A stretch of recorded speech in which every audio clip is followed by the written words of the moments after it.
Tiene a head, 2 hands, 2 arms, a body, 2 legs, and 2 feet. ¿Cuál es el que corresponde? Number 1 con 2 big feet. Number 2 con 2 big hands. O number 3.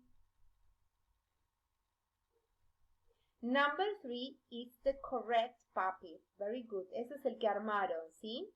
Entonces elegimos, le hacemos un tilde en el circulito del número 3.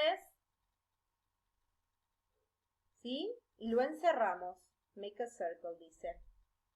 Ok. This is all for today. Bye bye, first grade. See you. Sigan practicando las partes del cuerpo, right? Bye bye.